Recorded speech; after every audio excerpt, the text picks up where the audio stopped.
కావ్యలహరి 81వ శ్లోకం.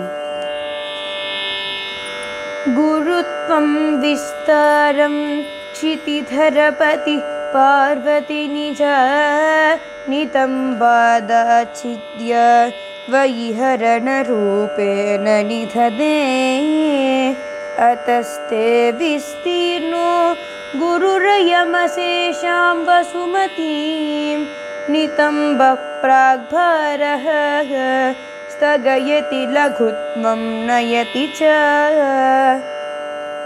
ఓ హిమాద్రిసుత, హిమవంతుడు తన పర్వత స్థానాల నుండి విశేష భారాన్ని తెచ్చి పుత్రికైన నీకు అరణంగా ఇచ్చి ఉన్నాడు.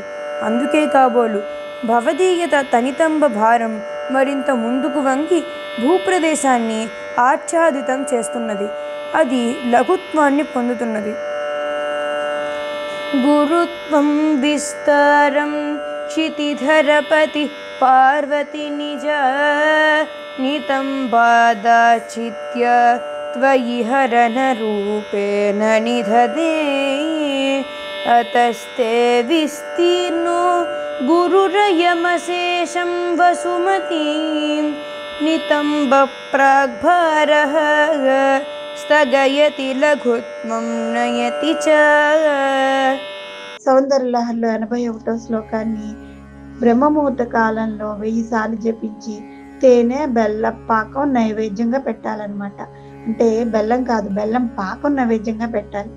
ఈ విధంగా 16 రోజులు పూజ చేసిన తర్వాత ఆఖరి రోజున యథాశక్తిగా భోజనం పెట్టి తర్వాత హ్రీం అనే మంత్రాన్ని తమిళ ఓంకారంలో రాయించి రాగిరేకు మీద దాన్ని ధరించి ఆ మంత్రం పఠిస్తూ అగ్ని మీద, అంటే మంటల్లో కూడా నడిచి